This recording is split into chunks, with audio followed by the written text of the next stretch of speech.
Hello दोस्तों, मैं रामकेश आपको अपने यूट्यूब चैनल एजुकेशनल हब 98 में तहे दिल से स्वागत करता हूं। दोस्तों, आज हम लोग शुरू करने वाले हैं कक्षा 12 के फिजिक्स का पहला चैप्टर, जिसका नाम है वैद्युत आवेश एवं वैद्युत क्षेत्र। इसको आज हम लोग शुरू करेंगे। इसी में आज हम लोग ये भी पढ़ेंगे कि कूलाम का नियम क्या है और आवेश किसे कहते हैं और आवेश के प्रकार। तो हम लोग शुरू करते हैं बिना किसी देरी के। तो हमारे चैप्टर का नाम है वैद्युत आवेश एवं वैद्युत क्षेत्र।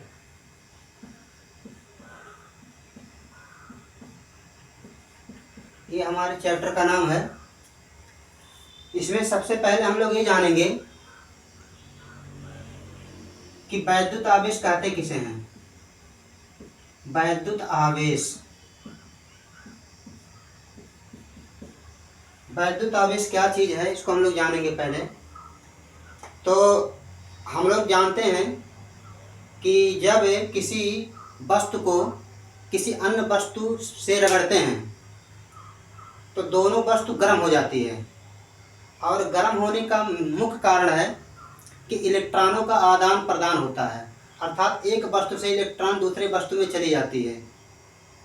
तो इस तरीके से इलेक्ट्रॉनों के आदान प्रदान के कारण वस्तु गर्म हो उठती है और दोनों वस्तु आवेशित हो जाती है, जिसमें से एक वस्तु धन का आवेश हो जाता है और दूसरा वस्तु पर ऋण का आवेश आ जाता है।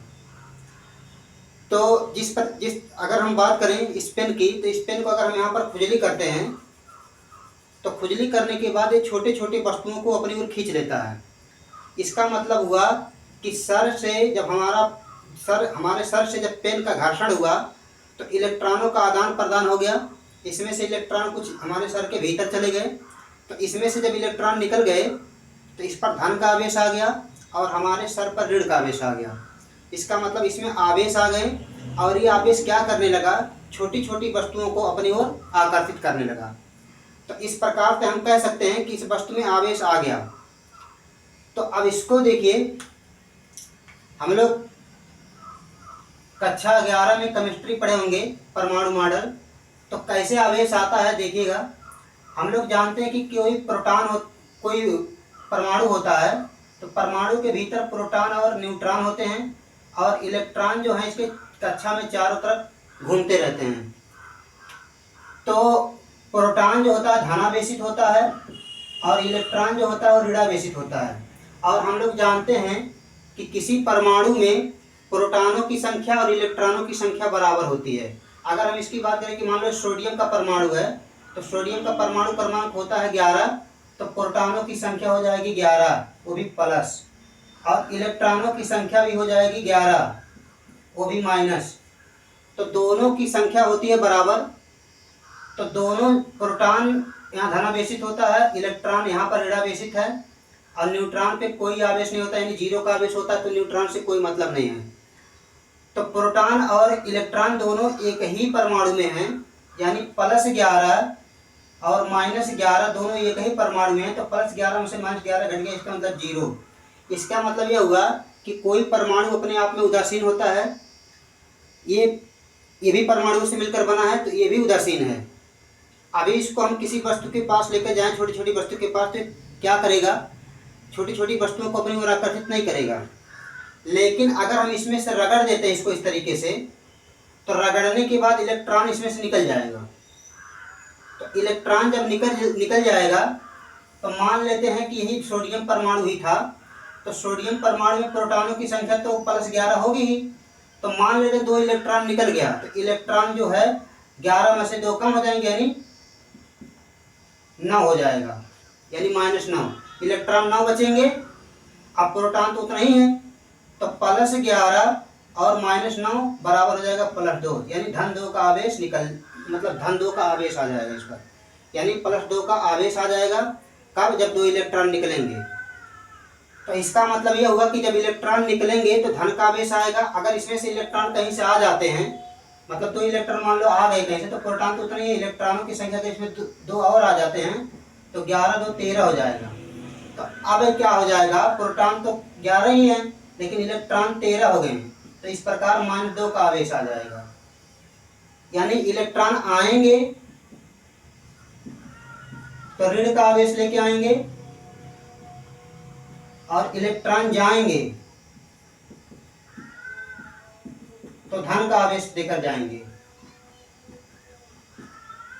तो इस तरीके से मतलब किसी वस्तु में इलेक्ट्रॉनों के निकलने की वजह से या इलेक्ट्रॉनों के कहीं आ जाने की वजह से उस वस्तु पर आवेश आ जाते हैं। तो वस्तु पर जब आवेश आ जाते हैं तो वस्तु क्या हो जाता है, वस्तु में एक गुण आ जाता है, वो छोटी छोटी वस्तुओं को अपनी ओर आकर्षित करने लगता है। तो इस प्रकार हम कह सकते हैं वैद्युत आवेश की परिभाषा कि किसी पदार्थ में आया हुआ वह गुण जिसके कारण वह अन्य छोटी छोटी वस्तुओं को अपनी ओर आकर्षित कर लेता है उसे आवेश कहते हैं। लिख देते हैं, किसी वस्तु में आया हुआ वह गुण जिसके कारण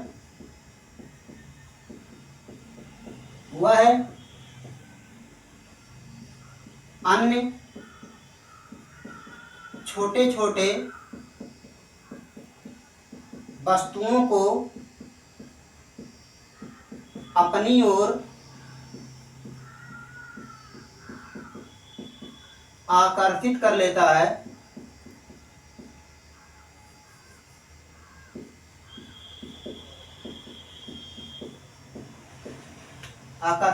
है, उसे आवेश कहते हैं।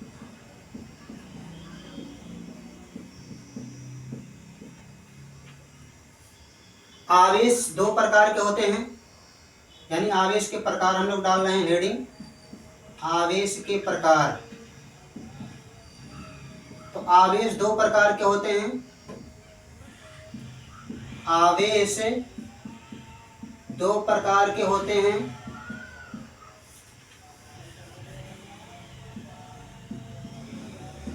आवेश दो प्रकार के होते हैं। नंबर 1 धन आवेश, जिसको हम धन आवेश भी कह सकते हैं। नंबर 2 है ऋण आवेश, जिसको हम ऋण आवेश भी कह सकते हैं। अब सवाल उठता है कि धन का आवेश किसे कहते हैं, ऋण का आवेश किसे कहते हैं। तो अभी हम लोगों ने जिक्र किया है कि अगर इलेक्ट्रॉन निकल गए यानी उत्सर्जित हो जाते हैं किसी पदार्थ में से, तो उस पदार्थ पर धन का आवेश हो जाता है। और कहीं से उस पदार्थ में इलेक्ट्रॉन अगर आ जाते हैं एक्स्ट्रा, तो उस पदार्थ पर ऋण का आवेश हो जाता है। यानी किसी पदार्थ में से इलेक्ट्रॉन उत्सर्जित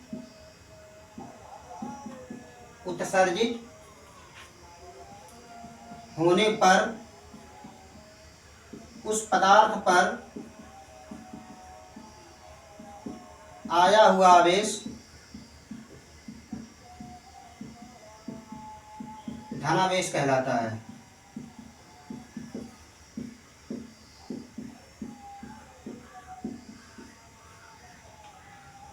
ठीक इसी प्रकार किसी पदार्थ में आया हुआ, किसी पदार्थ में इलेक्ट्रॉन के आने पर या इलेक्ट्रॉन के अवशोषित होने पर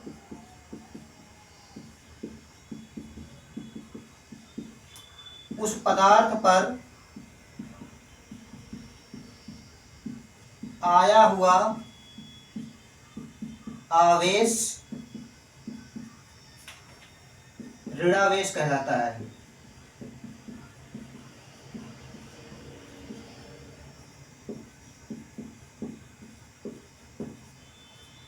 तो इस प्रकार से हमारा परिभाषा हो गया। किसी पदार्थ में से इलेक्ट्रॉन निकलेंगे तो उस पदार्थ पर ऋण का आवेश आ जाएगा। किसी पदार्थ में इलेक्ट्रॉन कहीं से आ जाएंगे तो उस पदार्थ पर, फिर से बता रहे हैं, किसी पदार्थ में से अगर इलेक्ट्रॉन उत्सर्जित होता है तो तो उस पर धन का आवेश आएगा, और किसी पदार्थ में इलेक्ट्रॉन कहीं से आ जाते हैं एक्स्ट्रा तो उस पर ऋण का आवेश आ जाता है। यानी किसी पदार्थ में से अगर इलेक्ट्रॉन उत्सर्जित हो जाते हैं यानी निकल जाते हैं तो उस पदार्थ पर आया हुआ आवेश धनावेश कहलाता है, और किसी पदार्थ में अगर इलेक्ट्रॉन कहीं से आ जाते हैं यानी अवशोषित कर लेता है पदार्थ किसी मतलब इलेक्ट्रॉन को, तो उस पदार्थ पर आया हुआ आवेश ऋणावेश कहलाता है। यानी दो प्रकार के आवेश होते हैं, और आवेश का मात्रक जो होता है वो कूलाम होता है। आवेश का मात्रक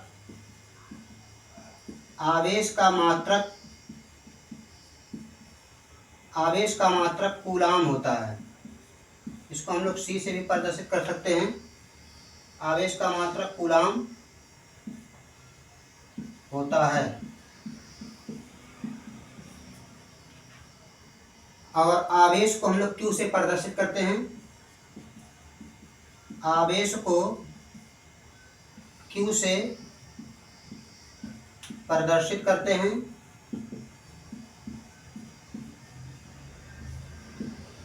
इस तरीके से आप इसका स्क्रीनशॉट ले सकते हैं।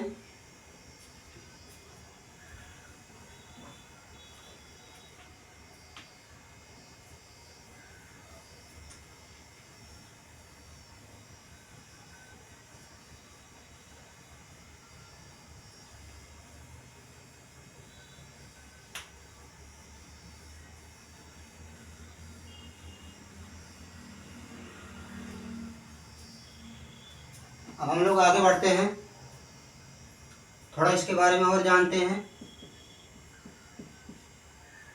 कुछ चीज़ें जानते हैं एक्स्ट्रा। अब देखिए, अगर हमारे पास एक पदार्थ है, इसमें से इलेक्ट्रॉन निकल गए, मान लो ये पदार्थ ए है, तो जब इलेक्ट्रॉन इसमें से उत्सर्जित हो गए यानी निकल गए तो इस पर धन का आवेश आएगा।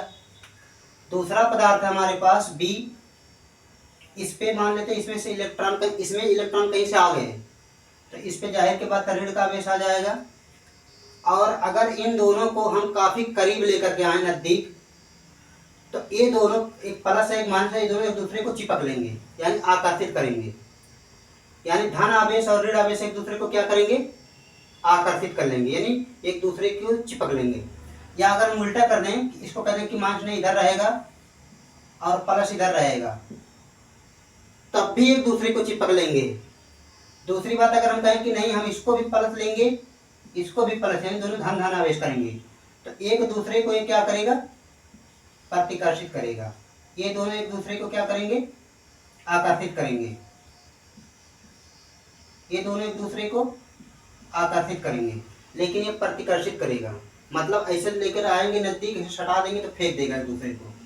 या अगर हम कहें कि नहीं दोनों को ऋण ऋण लिया जाए, तब भी ये दोनों एक दूसरे को प्रतिकर्षित करेंगे, यानी ये आकर्षित करेगा,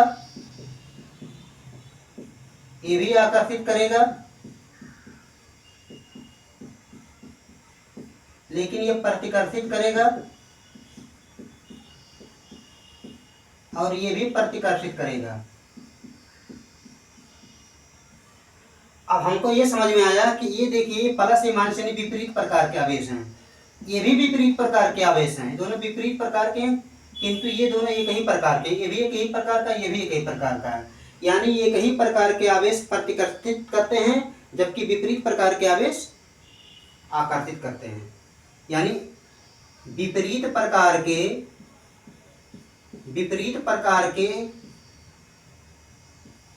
आवेश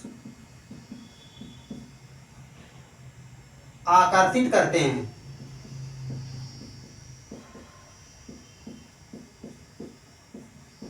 जबकि एक ही प्रकार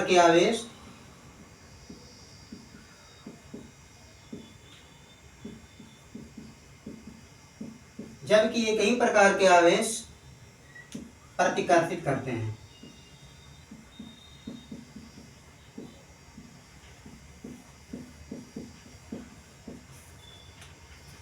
तो ये नोट था, अक्सर ये 1 नंबर वाले क्वेश्चन में पूछे जाते हैं बोर्ड की परीक्षा में, तो इसको आप लोग नोट कर लीजिए। और उसके बाद हम लोग बढ़ते हैं आगे। फिर से एक बार बता देते हैं कि जब अलग अलग प्रकार के आवेश इकट्ठे लेकर के आएंगे, थोड़ी दूर पे लेकर आएंगे, इसको चिपक लेगा ये। जब एक अलग अलग प्रकार के आवेश लेकर के आएंगे तो एक दूसरे को आकर्षित कर लेगा, यानी चिपक लेगा। लेकिन अगर एक ही प्रकार के आवेश लेकर के आ रहे हो दोनों, तो क्या करोगे, इसको चिपका दोगे तो ऐसे हट जाएगा। एक ही प्रकार के आवेश यानी दोनों ऋण ऋण लेकर के आ रहे हो तो ऐसे चिपका दोगे तो भी फेंक देगा, यानी प्रतिकर्षित करेगा। यानी एक ही प्रकार के आवेश प्रतिकर्षित करेंगे, यानी चिपकेंगे कभी नहीं।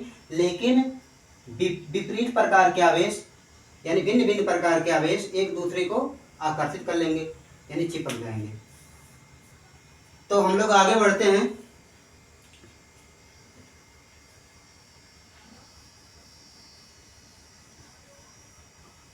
अब सुनिए, अगर किसी परमाणु में से या किसी पदार्थ में से एक इलेक्ट्रॉन निकलता है, एक इलेक्ट्रॉन निकलता है या कहीं से आ जाता है, एक इलेक्ट्रॉन अगर कहीं से आता है, एक इलेक्ट्रॉन कहीं से आ जाता है, आएगा अगर तो ऋण का चार्ज देगा, यानी ऋणावेश रहेगा।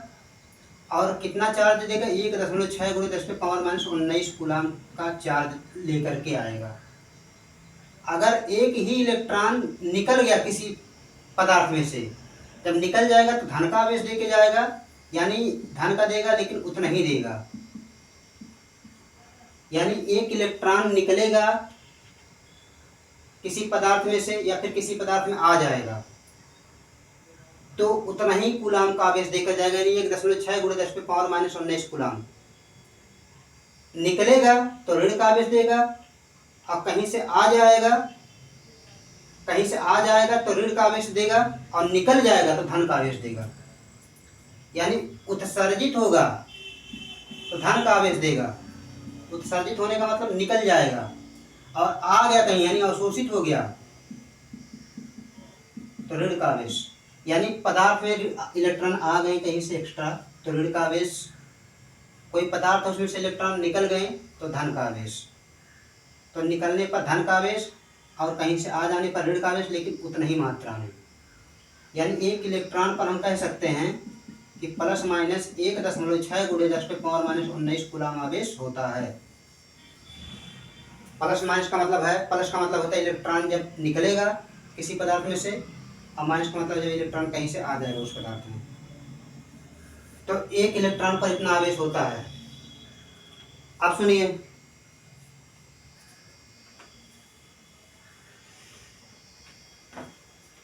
अगर एक इलेक्ट्रॉन निकला, अगर एक इलेक्ट्रॉन निकला तो उस पदार्थ पर कितना आ जाएगा, 1.6 × 10⁻⁻19 कूलाम आवेश आ जाएगा। यानी एक का गुणा कर, एक इलेक्ट्रॉन निकलेगा तो एक का गुणा करेंगे, 1.6 × 10⁻⁻19 कूलाम आवेश आएगा।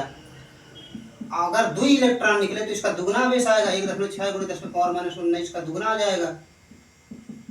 मतलब 16 दूनी 32, 3.2 × 10⁻⁻19 आ जाएगा।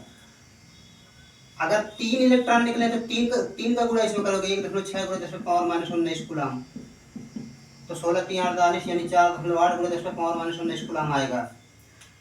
अगर ऐसे n इलेक्ट्रॉन निकल गए तो n इलेक्ट्रॉन निकलेंगे तो n का गुणा करेंगे, 1.6 × 10⁻⁻19 कूलाम। तो मतलब इसका गुणा करेंगे, कुछ ना कुछ तो ही करेगा। जैसे इसका गुणा किया इतना आया, तो इसे इसका गुणा करने पर मान लो q आ गया। तो यानी q बराबर n गुणे इतना, q बराबर n गुणे 1.6 × 10⁻⁻19 कूलाम भी लिख सकते हैं, क्योंकि q इतने के बराबर है, यानी q इतने के बराबर है। अब इसकी जगह पर हम लोग e लिख देते हैं, तो q बराबर n गुणे e। तो ये हमारा बन गया सूत्र। यानी अगर हमको पता है कि किसी पदार्थ में से 10 इलेक्ट्रॉन, 20 इलेक्ट्रॉन, 50 इलेक्ट्रॉन निकलते हैं, तो उसको इतने मतलब कितने इलेक्ट्रॉन निकलते हैं, इलेक्ट्रॉनों की संख्या को यहाँ लिखेंगे, और e बराबर 1.6 × 10⁻⁻19 लिखेंगे, और दोनों को आपस में गुणा कर देंगे, तो ये हमको पता चल जाएगा कि उस पदार्थ पर कितना आवेश आ गया। जैसे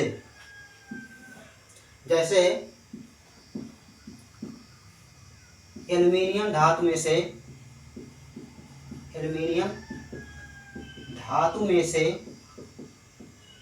100 इलेक्ट्रॉन उत्सर्जित होते हैं, तो एल्युमिनियम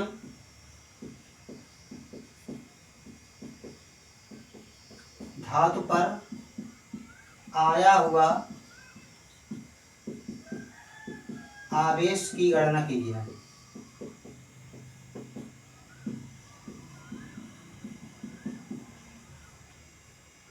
तो अब इस सूत्र का हम लोग इस्तेमाल करेंगे।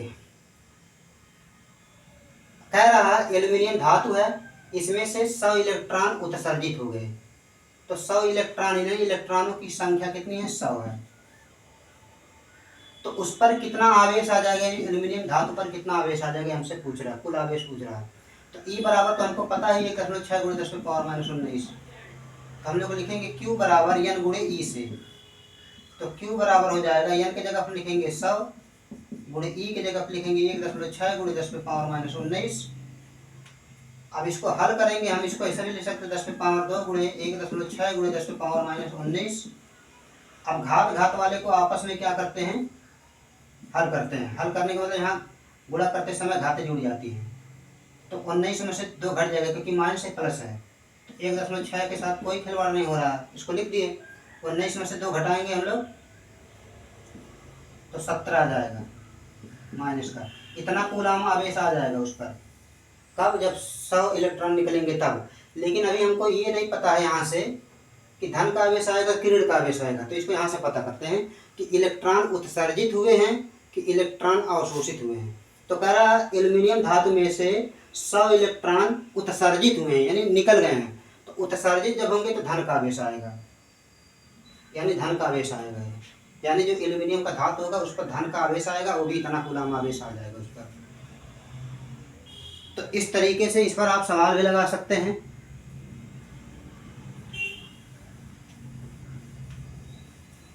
अब हम लोग आगे बढ़ते हैं।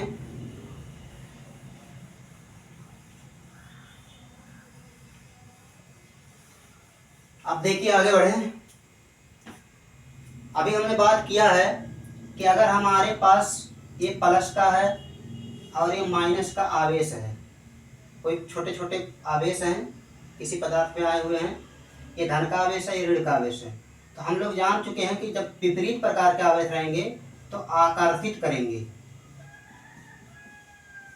आकर्षित करेंगे मतलब एक दूसरे को खींच लेंगे। मतलब हम थोड़ी दूरी पे इसको रख रहे हैं तो इसे खींच लेंगे। तो ये थोड़ी दूरी पे है तो मान लीजिए एक दूसरे को क्या कर रहा है? ये खींच रहा है। एक दूसरे को ये लोग खींच रहे हैं, एक दूसरे को ये लोग खींच रहे हैं। मतलब ये इसको खींच रहा है और ये इसको खींच रहा है, दोनों एक दूसरे को क्या कर रहे हैं? खींच रहे हैं। तो जब खींच रहे हैं, हमने तो इस पर कोई बाहर से बल दिया नहीं, बस इसे ला के थोड़ी दूर पे छोड़ दिया। छोड़ने के बाद क्या एक दूसरे को खींच लिए, तो हमने बाहर से यानी बाहर कोई बल नहीं लगाया है। तो इसका मतलब ये हुआ कि हमने अलग से अपनी तरफ से तो कोई बल नहीं लगाया, लेकिन फिर भी एक दूसरे को खींच ले रहे हैं। इसके मतलब इनमें कोई ऐसा गुण है या ऐसा चीज़ है कि जिसकी वजह से ये लोग खींच पा रहे हैं एक दूसरे को। तो वह क्या गुण है? वो आवेश वाला गुण है। लेकिन खींच रहे हैं, इसके मतलब इनके बीच में क्या लग रहा है? बल लग रहा है।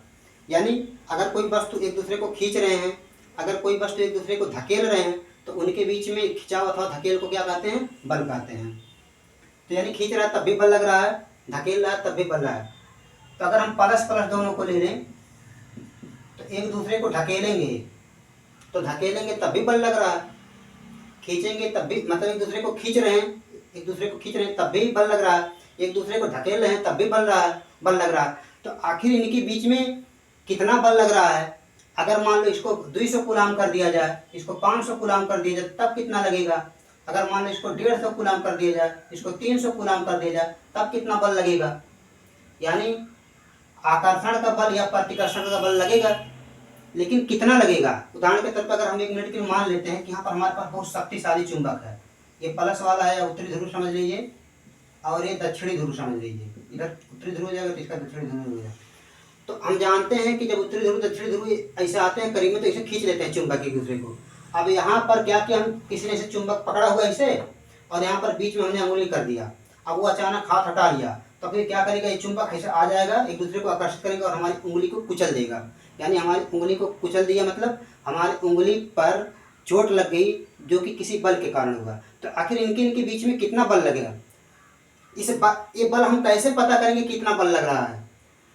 ऐसे इनके बीच में भी खिंचाव हो रहा है, तो इनके बीच में कितना बल लगेगा, इनके बीच में कितना बल लगेगा, इस बल को हम कैसे प्राप्त करेंगे, क्या आवेश को घटाने से बढ़ाने से बल घटता है बढ़ता है, क्या होगा, इन सारी समस्याओं का हल लेकर के आ रहे हैं कूलाम। तो इस प्रकार से हम पढ़ेंगे कूलाम का नियम, कूलाम का नियम। तो कूलाम बताएंगे कि अगर दो आवेश हैं, दो आवेश के बीच में कितना बल लगेगा और उस बल को हम कैसे प्राप्त करेंगे, ये बताने आ रहे हैं कूलाम। तो कूलाम जो है काफ़ी रिसर्च करने के बाद अपने इस नियम में दो बातें बताई थी, उन्हीं दो बातों को हम लोग जानने की कोशिश करते हैं। दो बातें उन्होंने बताई थी, क्या बातें बताई थी, तो उनका पहला बात यह था कि अगर दो आवेश हैं, दो आवेश हैं, मान लो एक आवेश यहाँ है, कोई भी हो सकता है, चाहे प्लस हो चाहे माइनस, इससे नहीं मतलब है, इसका नाम Q1 है और इसका नाम Q2 है, दो आवेश हैं। तो दोनों आवेश एक दूसरे को तो या तो आकर्षित करेंगे या तो प्रतिकर्षित करेंगे, तो इनके नेचर पे डिपेंड करता है कि प्लस है कि माइनस है। तो आकर्षित करेंगे। तो उन्होंने बताया था कि अगर दो आवेश हैं तो उन आवेशों के बीच में जो बल लगेगा वो बल क्या होगा, उन आवेशों के गुणनफल के अनुक्रमानुपाती होगा। मतलब यहाँ पर जो आवेश है और जो यहाँ पर आवेश है, दो आवेश हैं, तो दोनों आवेशों को गुणा कर दीजिए आपस में। तो गुणा करने के बाद जो आएगा वो उस बल के अनुक्रमानुपाती होगा, यानी कि इनके बीच में लगने वाला जो बल होगा वो बल इन दोनों आवेशों के गुणनफल के अनुक्रमानुपाती होगा। तो पहली बात इन्होंने ये बताया था। दूसरी बात इन्होंने बताया था कि दोनों आवेशों के जो बीच में जो बल लगेगा वो बल इन आवेशों के बीच की दूरी के, इन आवेशों के बीच की दूरी के वर्ग, ये दूरी का वर्ग के व्युत्क्रमानुपाती होता है। व्युत्क्रमानुपाती ये व्युत्क्रम हो गया। किसी संख्या का मान लीजिए x का व्युत्क्रम कोई कहते हैं 1/x, मतलब किसी संख्या को, जैसे अगर कोई 5/3 का व्युत्क्रम कहे तो इसको 3/5 कर दीजिए। अगर x का कहेगा तो x का सबके बटे 1 होता है तो इसके बटे भी 1 होगा, यानी 1/x हो जाएगा। यानी x का व्युत्क्रम 1/x, 5/3 का व्युत्क्रम 3/5, यानी संख्या को पलटना होता है। तो ये संख्या है, इसके बटे तो 1 होगा ही, तो व्युत्क्रम मतलब पलट तो 1/r कर दो, लेकिन वर्ग के व्युत्क्रमानुपाती, तो वर्ग है स्क्वायर है व्युत्क्रमानुपाती, ये चिन्ह हो गया। ये व्युत्क्रम हो गया, ये अनुक्रमानुपाती का चिन्ह, यानी कुल मिला के व्युत्क्रमानुपाती। तो पहला सिस्टम उन्होंने बताया था कूलाम ने कि कूलाम का नियम हमें यह बताता है दो आवेशों के बीच लगने वाला बल उन आवेशों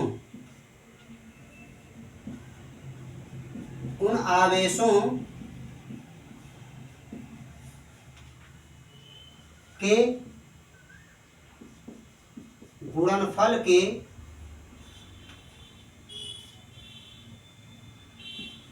अनुक्रमानुपाती होता है।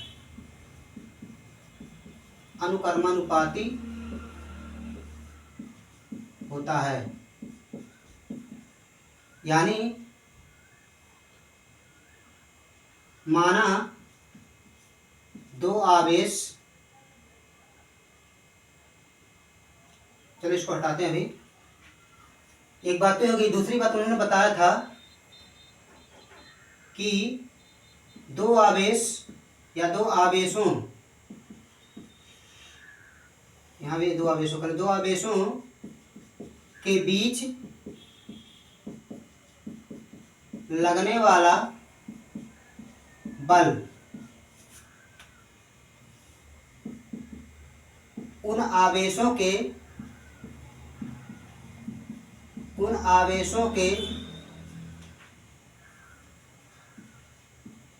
बीच की दूरी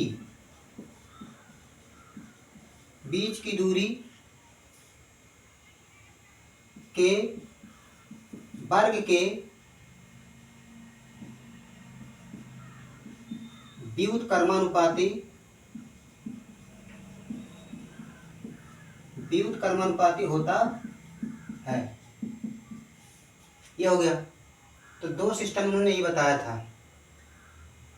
अब यहाँ पर हम लिखते हैं माना दो आवेश Q1 तथा Q2 हैं और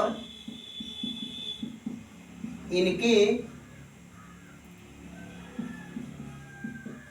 बीच की दूरी R है, तब पहला शर्त या पहला नियम या पहले नियम के अनुसार, पहले नियम के अनुसार,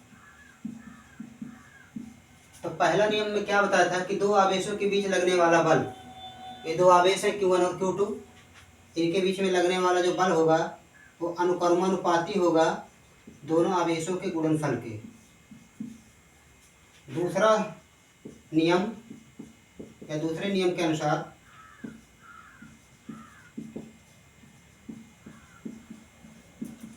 दूसरा नियम क्या कर रहा है, दो आवेशों के बीच लगने वाला जो बल होगा, दोनों आवेशों के बीच में लगने वाला जो बल होगा, उन आवेशों के बीच की दूरी, इनके बीच की दूरी के वर्ग के व्युत्क्रमानुपाती होगा। तो दो हो गया।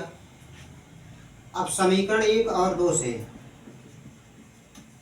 1 व समीकरण 2 से, तो समीकरण 1 और 2 को हम एक में मिलाएंगे। दोनों में देखिए यफ यानी दो, ये भी बल की बात कर रहा है, ये भी बल की बात, तो एक बार हम बल लिख दिए। दोनों में अनुक्रमानुपाती सेम है, मतलब एक बार हमने लिख दिया। अब इसका हम आपस में करेंगे गुणा, क्योंकि ये सेम नहीं है, यानी Q1 गुणे Q2 गुणे 1/r², तो इसका बटा 1 है, तो यफ है अनुक्रमानुपात, इसका गुणा इसमें करेंगे तो 1 का गुणा करेंगे वही संख्या आएगी, यानी Q1 Q2 बटे में इसका गुणा इसमें करेंगे तो r² आ जाएगा। तो इस तरीके से ये हो गया कूलाम का नियम। अब इसको और आगे हम लोग बढ़ाएंगे।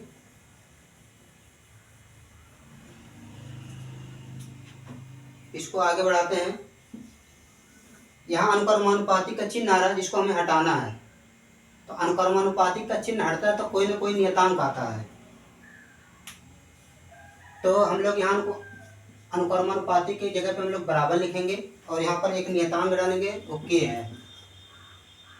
तो Q1 गुणे Q2 बटे r² लिख देंगे यहाँ, जहाँ k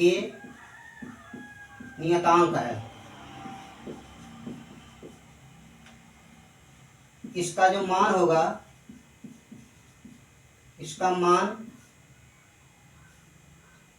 जो मान होगा 9 गुणे 10 पे पावर 9, 9 गुणे 10 के पावर 9 न्यूटन मीटर स्क्वायर प्रति कूलम स्क्वायर होगा। तो ये भी हमारा मेन सूत्र हुआ। किंतु k के जगह हम k बराबर 1/4 पाई एप्सिलॉन 0 भी लिख सकते हैं।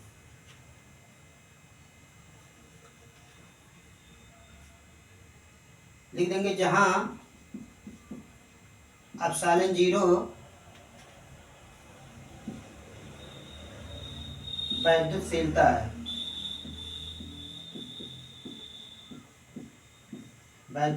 है, इसका मान यानी एप्सिलॉन 0 का मान होता है 8.85 गुणे 10 पे पावर -12,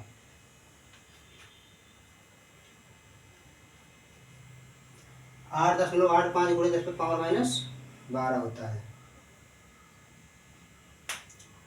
अब देखिए उपरोक्त सूत्र को हम लोग बढ़ा सकते हैं। उपरोक्त सूत्र से चलते हैं, तो यहाँ यफ है, यफ लिख दिए। के की जगह हम लोग इतना लिख सकते हैं क्योंकि के के बराबर है 1/4πε0 अब Q1 Q2 बटे आर स्क्वायर। तो अगर हमको ये पता रहे कि दो आवेश हैं, ये प्लस वाला है ये माइनस वाला है, या कोई भी हो चाहे प्लस प्लस हो चाहे माइनस माइनस से मतलब है, एक Q1 है एक Q2 है, इनके बीच की दूरी मान लो R है। अगर हमको पता है कि ये वाला आवेश कितना है ये वाला आवेश कितना है तो यहाँ रख के गुणा कर देंगे। हमको पता है इनके बीच की दूरी कितना है तो यहाँ दूरी रख के स्क्वायर लिख देंगे। इसका मान तो हमें पहले से पता है कितना × 10⁻9 होता है। इस सबको हल कर देंगे तो हमको ये पता चल जाएगा इन दोनों के बीच में कितना बल लगेगा। तो आज के वीडियो में बस इतना ही है और अगली वीडियो में हम लोग लेकर के आएंगे आपके सामने वैद्युत क्षेत्र की तीव्रता और वैद्युत क्षेत्र किसे कहते हैं, वैद्युत क्षेत्र रेखाएं या बल रेखाओं के बारे में जानेंगे। तो आज के लिए इतना ही, धन्यवाद।